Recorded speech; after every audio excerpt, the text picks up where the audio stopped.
ऐसा उत्सव अयोध्या में आज होता। आज तो अलग किस्म के उत्सव होता। चलिए चल के पास्ता लगाओ।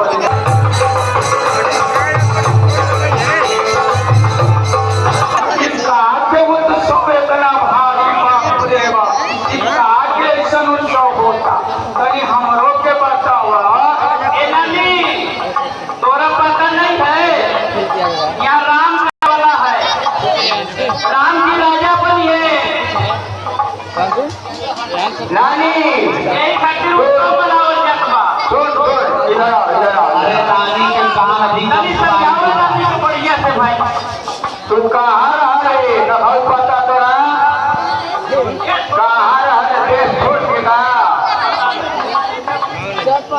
हम तो यही रहिला राजे के दरबार में, लेकिन अभी तक ऐसा उत्सव जैसा अभी हो गया है ऐसा नहीं कबो देखले रही। यही से पूछे के पड़ल कि कौन ऐसा उत्सव होत बा, काज के खुशी में होत बा। तोरा रखाओ मारो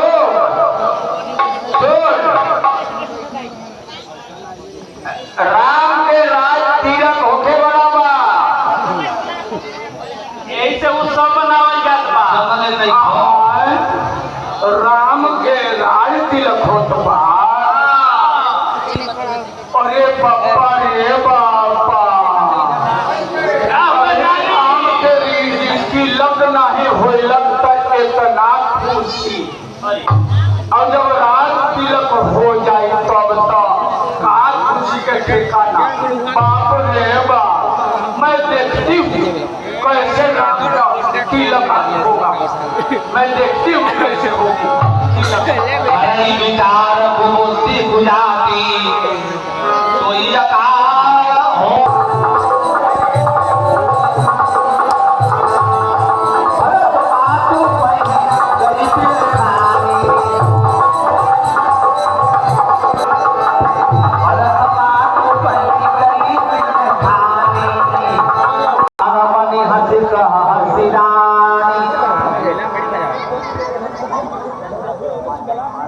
जब सुख का समय आता है। महारानी भी जय हो, महारानी भी जय हो।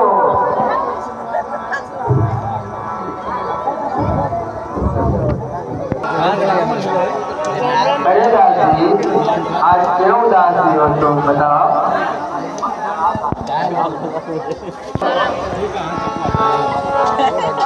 आज उतर मेरी उदास हूँ, नारी चरित कर धारे आंसू। आज लगता है कि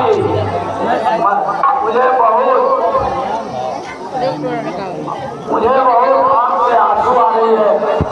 मैं घूमते घूमते उधर जहाँ की आज बहुत उत्सव मनाया जा रहा है और आज राम का तिलक होने वाला है। चल तो चल मंत्रा तुम्हें लखनलाल जी कुछ तो नहीं दे दिए हैं, बताओ। राम लखन भरत शत्रुघ्न बोलते अरे भाई, राम से रहते हुए आज भाग लगेगा, कौन कुशल रहेगा। राम की कुशलता वो छोड़ दो, इसकी कुशलता रहेगा।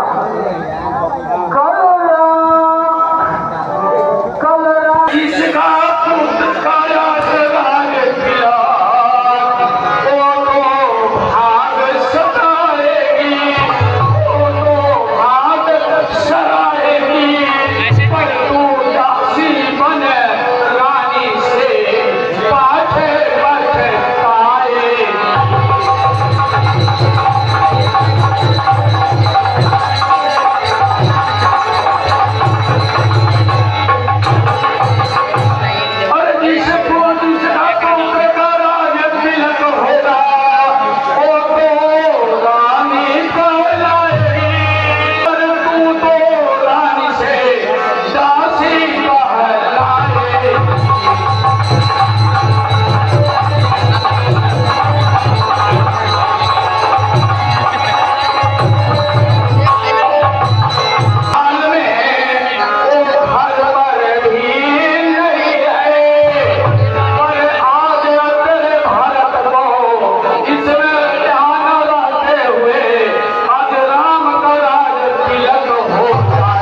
तमाम रहबत नदाती कौन बहो हमारी कहानी तेरी तोड़ी बहो बनरानी।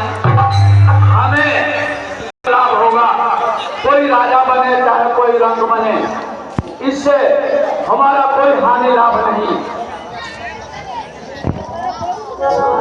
मैं दासी को दासी ही रहूंगी। मैं कौन इस राजा इस राज का महारानी कहलाऊंगी।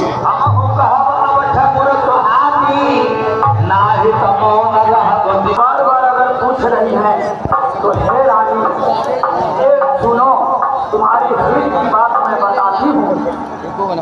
आज तुम्हारा भरत प्रदेश में ननिहाल में है।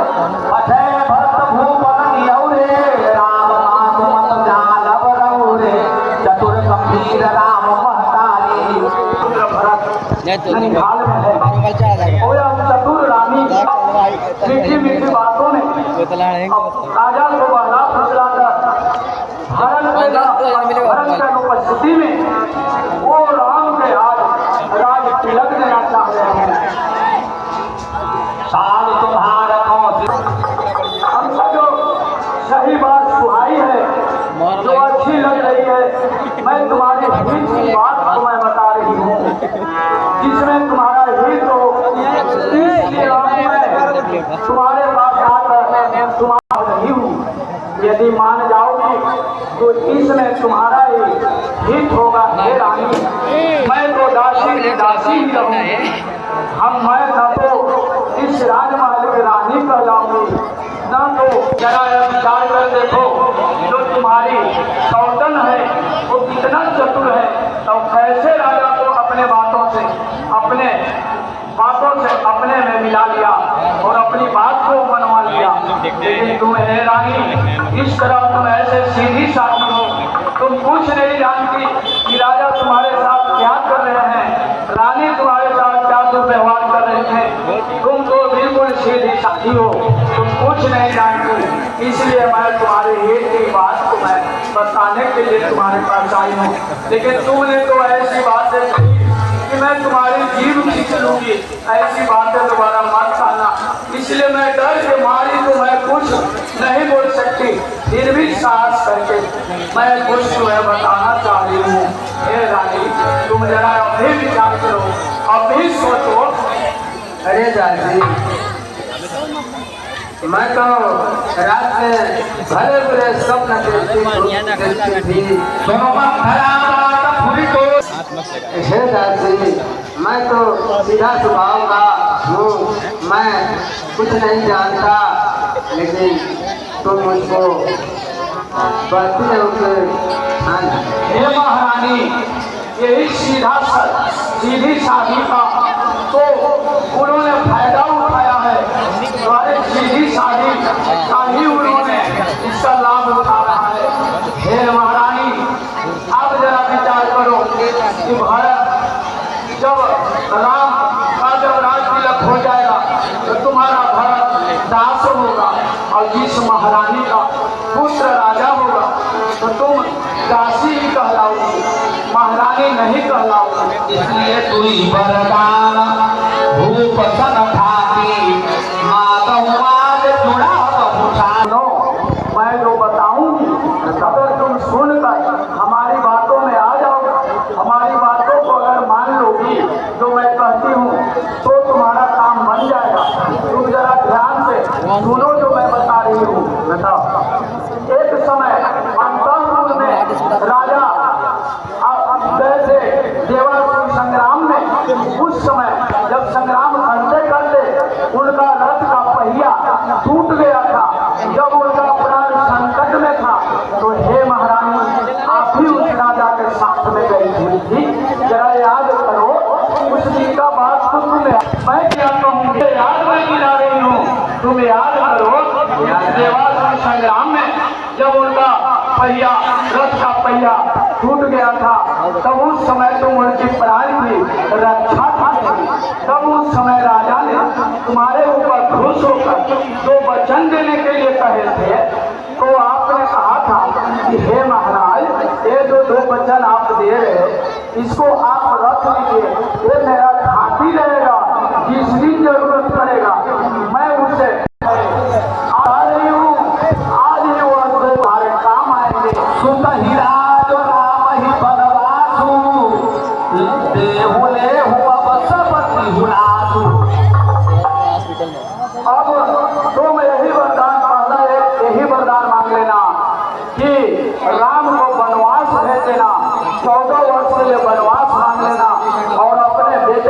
भरत को और राजगद्दी मांग लेना। जब राम 14 वर्ष के लिए वनवास कर जाएंगे तब भरत का जो कांटा है वह निकल जाएगा और केवल तुम्हारे भरत ही रहेंगे और भरत को तुम राज तिलक और राम को 14 वर्ष के वनवास, ये तुम 2 वरदान आज मांग लो राजा से। और ऐसे मांगना जब तक राजा वचन नहीं देते, जब तक राजा शपथ नहीं लेते, राजा से तुम शपथ लिवा लेना। कहना जब तक तुम राम की सौगंध नहीं खाओगे तब तक मैं मांगने वाली नहीं हूँ। तुम यहाँ से अभी उठ करके और तुम जाओ कोप भवन में, और कोप भवन में जा करके केस को बिखेर दो, जो गहने जो आभूषण शरीर पर धारण किए हो इसको तुम बिखेर दे और तुम कोप भवन में जा करके देख जाओ। जब राजा मनाने जाएंगे तो तुम कभी मानने को तैयार मत होना। जब तक 2 वचन राजा नहीं देंगे तब तक कभी मत मानना। हे महारानी, मेरी बात को ध्यान में रखना और इन बातों को भूलना मत, ख्याल रखना।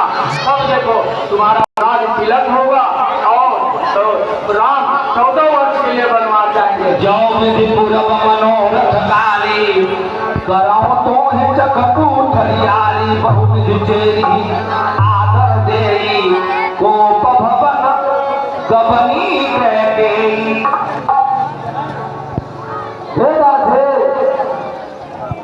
तेरा खाना तो लूंगा, लेकिन अरे नहीं, दोनों ये कहीं बराबर है।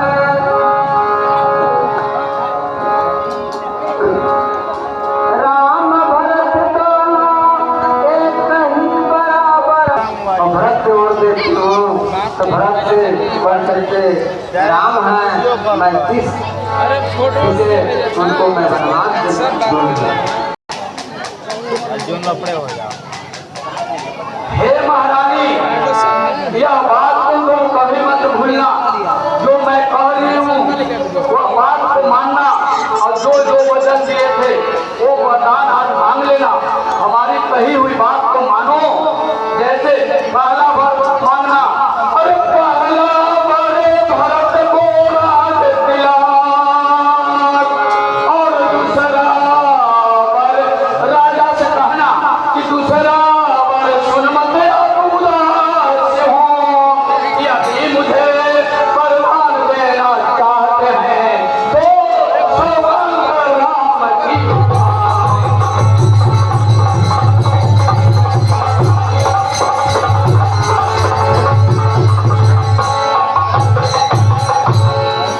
हे रानी, ये 2 वरदान जो मैं बता रही हूँ, ये जो दासी बता रही है, इसको कभी मत भूलना। ये 2 वरदान तुम मांग लेना। राजे जब शपथ सौगंध राम की खा लेंगे तब राजा मान लेंगे। ऐसे चतुर हैं, बहुत राजा अपने राम पर बहुत मोह रखते हैं, बहुत उनको मानते हैं।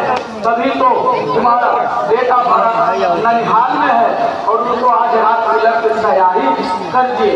इसलिए तुम कभी भी स्वप्न में भी मत भूलना कि हमारी बात को याद रखना। तुम मैं वही करूँगा तो तुम